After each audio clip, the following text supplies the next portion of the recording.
A preliminary meeting was held in our Masonic Hall last Saturday to consider the preservation of the park estate for the use of the general public.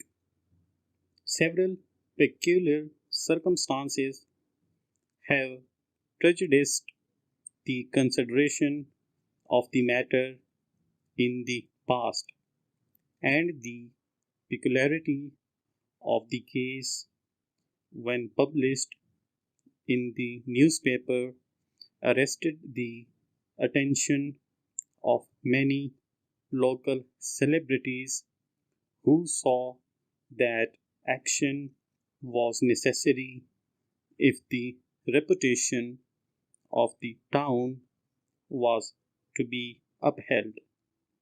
The estate contains some very old ruins in the perpendicular style of architecture, and its history is somewhat hidden in obscurity. But the buildings are in such a state of dilapidation that it is now deemed wise to protect them from further decay. It is said that if the prerogative of a local lord were exercised, in all probability none of the land would be available for the use of the people.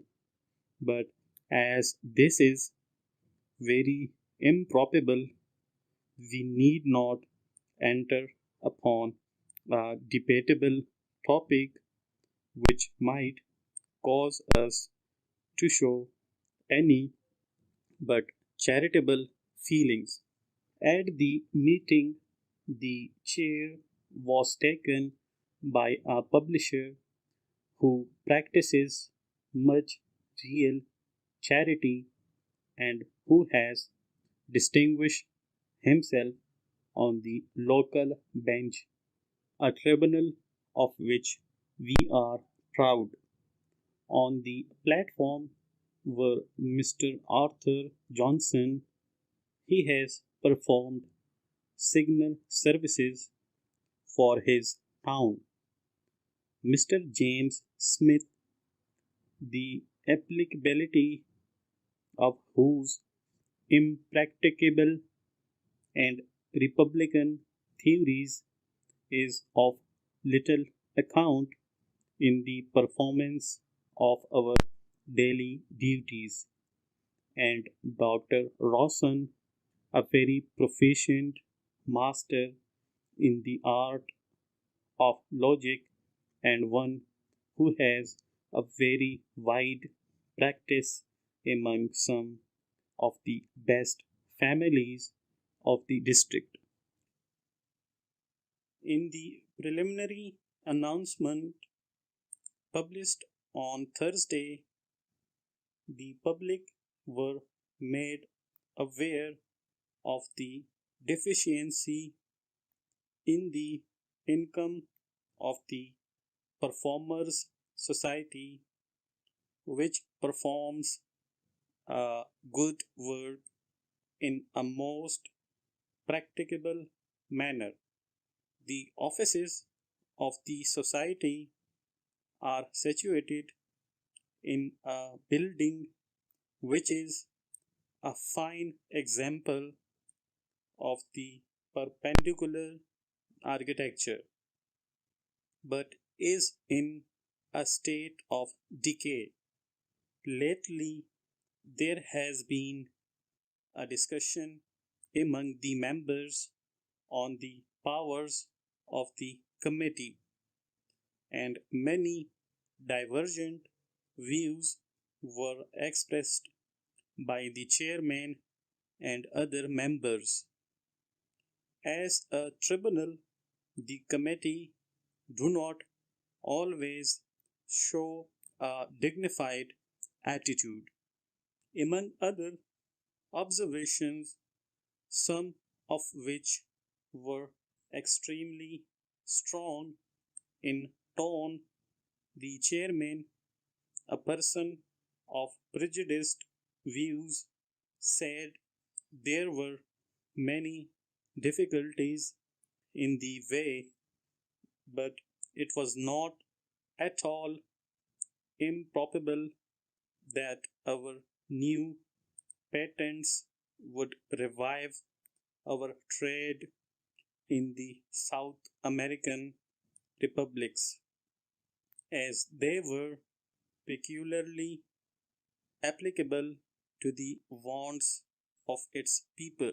The chairman said an advertisement had been inserted in the local press inviting the residents to give substantial subscriptions to a central fund, and the amount subscribed being out of all proportion to expectations, there was now no fear of a deficiency, and there would be no difficulty in discharging all initial expenses. Among the observations made by the speakers, those of Dr. Rawson were the most practicable, and we hope they will have a wide publication. He gave a description of a scheme somewhat different from ours and led the audience to follow its applicability to the present case. Of course, Mr. Smith, who is very far from being deficient in eloquence and who is a practiced speaker, had some wild statements to make and spoke of the evils of the disproportion in which the enjoyments of life are distributed. His speeches are very unsubstantial, but as a performer of the ludicrous, it would be difficult to find his equal either in this country or in any republic. When the next edition of the local paper is published, I will forward you a copy and you will be able to realize how unflattering he is in his remarks about what he calls the disproportionate distribution of wealth. The chairman, in the course of his speech, said that to seek the preservation of the concern when the profits were so unsubstantial and so disproportionate to the amount invested, and when the price of the stock was so depreciated, was absurd, and it was inadvisable to carry on the company.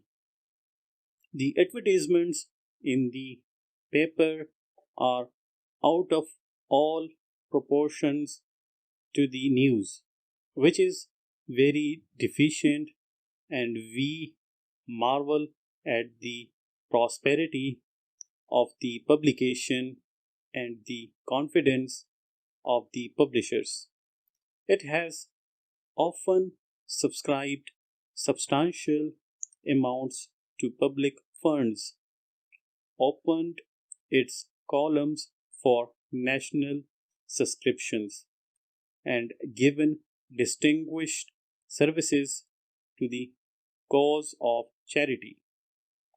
The performer who performed at the theater is a Russian, and his artistic performance of the play brought out all the peculiarities of the slave race. Although there was a disproportion in his acting which would render a long engagement impracticable.